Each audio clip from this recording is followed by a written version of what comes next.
안녕하세요. 행복한 하루입니다. 오늘은 화사님과 함께 제3회 조제가리사 시험 단답형 문항 출제 경향을 분석하는 시간을 가져보도록 하겠습니다. 그동안 벌써 4회의 시험을 거쳤죠. 제1회 정기, 특별, 그리고 제2회 정기, 3회 정기 시험이 지난 3월 6일자로 다 마무리가 되었는데요. 그동안 총 응시자가 2만여 명이 좀 넘네요. 그리고 합격자는 그 중에 4,000명, 4,008명, 그래서 합격률이 19.3%인데요. 점점 합격률에 대한 경향이 점점 낮아지고 있죠. 지난 3회 시험 복기를 제 브로그를 통해서 다 마무리를 지었습니다. 그래서 거기에 나온 문항들이 어디서 출제가 되었는지 한번 분석을 해보았는데요. 한번 살펴보실까요? 같이. 우선 제1회부터 제3회까지 예측 정답을 분류해 놓았습니다. 한 문장마다 연관되는 법령 및 추가 문제를 풀어보는 복기를 해보았는데요. 복기의 내용이 궁금하시면 여기 네이버 블로그명 맞춤 화장품 조제가리사 독학 스타트업에서 볼 수 있습니다. 참조하시면 좋을 것 같습니다. 3회 단답형 문항 분석에 앞서서 2회의 것을 잠시 먼저 살펴보도록 하겠습니다.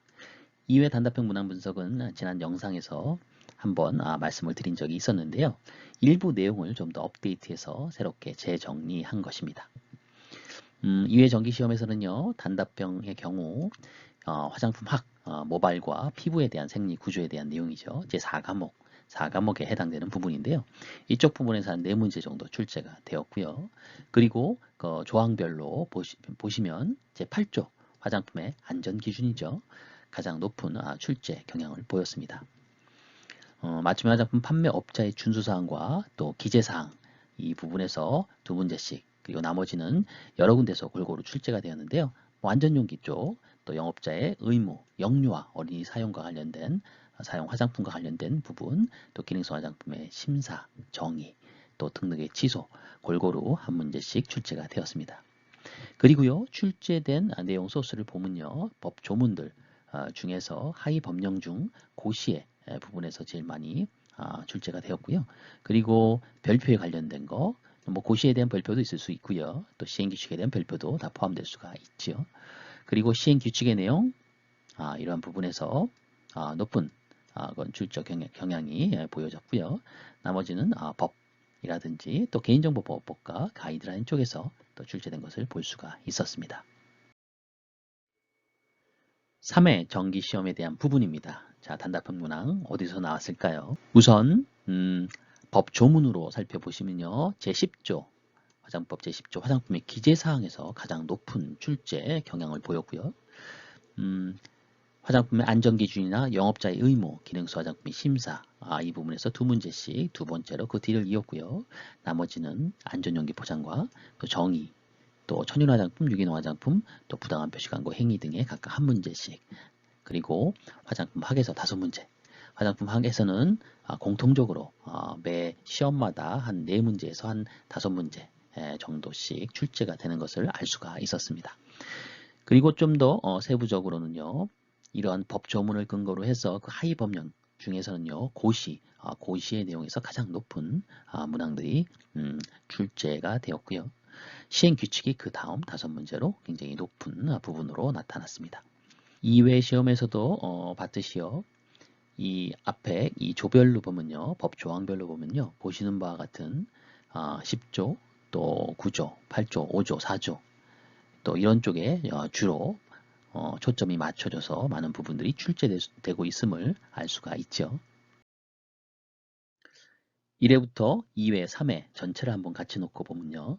1회는 이제 사실문항 기준으로 살펴본 것입니다. 화장품학이 10문항 나왔으니까 각각 5문항씩 나왔다는 얘기죠. 5문항. 그리고 내문항, 5문항. 통상 한 4문제에서 5문제씩 화장품학, 피부, 모발에 대한 생리구조 파트에서 나온다. 이렇게 보시면 될 것 같고요.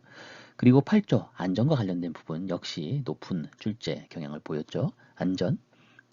여기 2회에서 높게 나타났고요. 3회에서는 조금 낮지만 그래도 2문제 경향성이 높은 부분이었고요. 영업자의 의무 역시 높았고요. 기능성 화장품과 관련된 부분도 높은 포션을 보이고 있습니다. 그리고 제10조 화장품의 기재사항 부분은 계속적으로 높게 나타난 부분을 볼 수 있습니다. 기재사항 부분이 그러한 출제에 용이한 그런 내용들이 많이 있죠. 또 원료와 관련된 부분도 또 많이 포함되어 있고요. 여러분이 보시는 바와 같이 이렇게 법 조항별로 중첩되는 그런 부분들이 많이 있습니다. 이러한 부분들 잘 살펴보셔야 할 것 같고요. 그리고 하위 법령 쪽으로 보시면 고시와 시행규칙, 별표 이쪽 부분들 위주로 많이 나옴을 알 수가 있습니다. 그래서 이제 좀 더 고시의 내용들과 시행규칙의 내용들 부분을 좀 더 집중적으로 보시고요. 물론 별표의 내용들도 같이 잘 살펴보셔야 할 것으로 생각합니다. 자, 그럼 정리해 볼까요? 각 회차별로 20문항 기준으로 보면요. 화장품 학에서 한 4문항에서 5문항씩 이렇게 출제가 되었죠. 그리고 가장 많이 비중을 차지하는 법 조문을 보면요. 제10조 화장품의 기재사항, 그리고 제8조 화장품의 안전기준이 그 1, 2위를 다 다투고 있습니다. 그 외에서 좀 더 많이 출제되는 경향성을 보이는 것이 기능성 화장품과 관련된 부분, 그리고 영업자의 의무 사항들, 영업자의 의무 사항들도 같이 볼 수가 있습니다. 추가적으로 영유아, 어린이와 관련된 거, 또 표시광고 내용의 실증, 이 부분은 부당한 표시광고 행위의 금지와 관련된 부분이죠.